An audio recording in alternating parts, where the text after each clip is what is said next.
Let's talk about this question. This is the part of this belongs to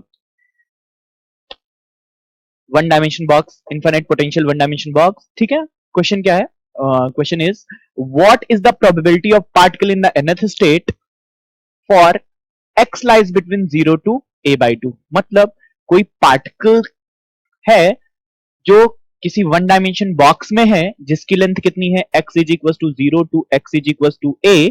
अब ये कैसे पता चलेगा उसकी लेंथ a ही है, क्योंकि देखो हमने बताया था वेव फंक्शन जो होगा square root 2 upon width upon sine into sine n pi x upon width. तो ये नीचे वाला पार्ट विड्थ का है, तो विड्थ कितना हुआ 0 से a.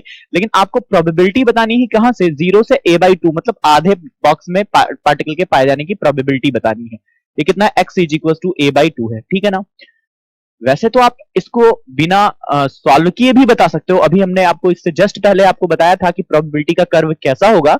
हमने आपको दिखाया था प्रोबेबिलिटी का कर्व सॉल्व करके, मतलब निकाल करके दिखाया था. तो ये n इज इक्वल टू 1 है ground state, n is equal to 2 है, ये n इज इक्वल टू 3 है, इनफाइनाइट पोटेंशियल वेल है, ठीक है ना. ओके, तो हमने बताया था आपको ग्राउंड स्टेट की प्रोबेबिलिटी का प्लॉट कैसे बताया था, वो ऐसे कुछ था, ठीक है ना. और ये वैल्यू जो थी किसके बराबर थी, 2/a के बराबर थी, ठीक है ना. फर्स्ट एक्साइटेड स्टेट की प्रोबेबिलिटी कितनी थी, ऐसे कुछ थी प्लॉट. अरे बोलो, ठीक है ना. इसकी वैल्यू भी कितना था, 2/a ही था, ठीक है ना, 2/a ही था.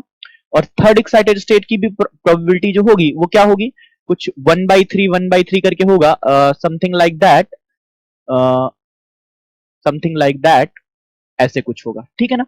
तो अगर आप 0 से a/2 देखो या a/2 से a देखो, अगर हम हाफ रीजन की बात करें, अगर इस रीजन में बात करो तो जितना देखो लेफ्ट हैंड साइड में है प्लॉट प्रोबेबिलिटी का, ये प्लॉट सारे के सारे जो प्लॉट है वो किसके हैं, सारे के सारे ये जो प्लॉट हैं किसके हैं, मॉड ऑफ साई स्क्वायर के हैं, ठीक है ना, प्रोबेबिलिटी डेंसिटी के हैं, ठीक है ना. तो जितना लेफ्ट साइड में है उतना ही राइट साइड में है कि नहीं है, पूरे के पूरे किसी में भी देखो, 1.5 1.5 1 1 हाफ एंड हाफ, ठीक है ना. ऊपर भी जितने आते चले जाएंगे सारे के सारे स्टेट के लिए क्या आता चला जाएगा, हाँ मतलब कितना आता चला जाएगा, इक्वल आता चला जाएगा. प्रोबेबिलिटी जो होगी इस ओरिजिन के अबाउट, मतलब इसके मिड पॉइंट के अबाउट हमेशा क्या होगी, आधी इधर होगी आधी इधर होगी. वैसे तो इसका आंसर जो आएगा वो कितना आएगा, आंसर तो सीधे सीधे आपका कितना आ जाएगा 1/2, ठीक है ना. ये तो हमने ग्राफ से देख लिया, जब हमें ग्राफ पता है. तो मान लो ग्राफ नहीं मालूम है और हमें इसकी प्रोबेबिलिटी निकालनी है, तो हम कैसे निकालेंगे, हमें पता है प्रोबेबिलिटी का फॉर्मूला, हम सीधे सीधे फॉर्मूला लगाएंगे और इसको सॉल्व करेंगे, ठीक है ना. देखते हैं कैसे, और देखते हैं क्या ये इस वैल्यू को सेटिस्फाई कर रहा है या नहीं कर रहा है, ठीक है ना. चलिए, अच्छा, वेव फंक्शन को नॉर्मलाइज करने की जरूरत है नहीं, क्यों, हमें नॉर्मलाइज वेव फंक्शन पहले ही पता है. नॉर्मलाइज वेव फंक्शन कितना होता है पार्टिकल इन द बॉक्स का, अभी हमने निकाला था कैलकुलेट करके इससे पहले वाले लेक्चर में, √2/a sin n pi x upon a, ठीक है ना. तो अगर ग्राउंड स्टेट की बात करें तो हम क्या करेंगे, n इज इक्वल टू 1 लेकर के चलेंगे, ठीक है ना. अगर फर्स्ट एक्साइटेड स्टेट की बात करें तो n इज इक्वल टू 2 लेकर के चलेंगे. फिर अगर थर्ड एक्साइटेड स्टेट की बात करें तो n इज इक्वल टू 3 लेकर के चलेंगे. तो हम इसको क्या करेंगे, 1 2 3 हर एक के लिए अलग अलग सॉल्व भी कर सकते हैं और उसको उसके बाद उसको क्या कर सकते हैं, जनरलाइज कर सकते हैं, ठीक है ना.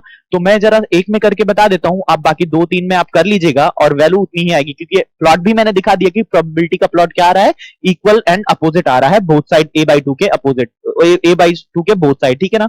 चलिए जरा सा हम देखते हैं किसके लिए, for n is equal to 1 के लिए देखते हैं, ठीक है ना.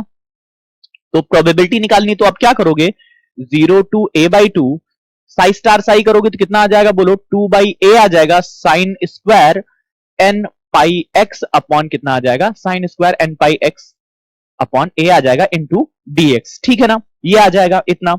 अब क्या करना है आपको पता है, हमने बताया था sine square 2 sine square theta कितना होता है, 1 माइनस कॉस 2 थीटा होता है. तो कितना हो जाएगा ये आपका 2 साइन स्क्वायर थीटा कितना हो जाएगा, 1 माइनस कॉस 2 थीटा हो जाएगा. तो ये कितना हो जाएगा, it will be equal to, ये 1 अपॉन a बाहर आ गया, 2 साइन स्क्वायर थीटा को हम कितना लिख रहे हैं, 0 टू a/2, यहां पर लिख रहे हैं हम इसको 1 माइनस कॉस 2n पाई x अपॉन कितना a, दिख रहा है, इनटू कितना dx. अब हम क्या करेंगे, इसको इंटीग्रेट करेंगे. चलिए जरा सा देखते हैं कितनी वैल्यू आएगी. ये कितना हो गया, 1 अपॉन a हो जाएगा. और जरा पहला टर्म इंटीग्रेट करेंगे, देखिए कितना आएगा, पहला टर्म इंटीग्रेट करेंगे तो x आएगा, लिमिट कहां से कहां तक होगी, 0 टू a/2 माइनस, देखिए जरा सा कितना हो जाएगा, cos का कितना हो जाएगा, साइन 2n पाई x अपॉन कितना a, होल डिवाइडेड बाई कितना हो जाएगा आपका 2n पाई अपॉन ए, ठीक है ना। लिमिट यहां पर भी 0 से a बाई 2 ही रखेंगे, ठीक है ना। अब देखिए जरा upper limit minus lower limit रखते हैं, तो अपर लिमिट रखेंगे a cancel, 2 cancel, sine n pi 0 होता है। लोअर लिमिट रखेंगे 0 रखेंगे, साइन 0 0, तो अल्टीमेटली ये टर्म कितना हो जाएगा, 0 हो जाएगा। ये कितना होगा, अपर लिमिट माइनस लोअर लिमिट करेंगे 1 बाई 2 आएगा, तो 1 upon a into a by 2, ये कितना आ गया आपका 1 बाई 2 आ गया, ठीक है ना। तो प्रोबेबिलिटी आपको कितनी पता चल गई, दिस इज द प्रोबेबिलिटी। तो प्रोबेबिलिटी आपको पता चल गई कितनी, 1 अपॉन 2। ये तो किसके लिए हुआ, n इज इक्वल टू 1 के लिए हुआ। अच्छा जरा बताओ, अगर n इज इक्वल टू हम 2 लेंगे तो क्या अंतर आएगा। मान लो अगर हम 2 ले लेते हैं, या तो वैसे हमने n लिया था, n के लिए भी 1 बाई 2 आ गया nth स्टेट के लिए। अगर चाहे तो हम 1 2 3, मतलब यहां पर हमने जनरलाइज कर दिया ना, nth स्टेट के लिए निकाल दिया, ठीक है ना।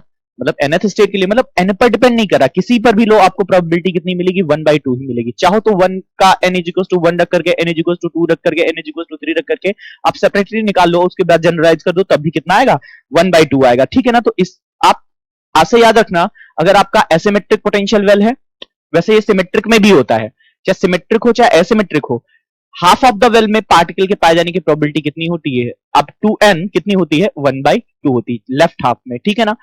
लेफ्ट हाफ में 1 बाई 2 होगी तो राइट हाफ में कितनी हो जाएगी, 1 बाई 2 हो जाएगी, ठीक है ना। फिलहाल एसिमेट्रिक का यहां देखो, सिमेट्रिक का भी आगे हम करेंगे, ठीक है ना, ठीक है, ओके।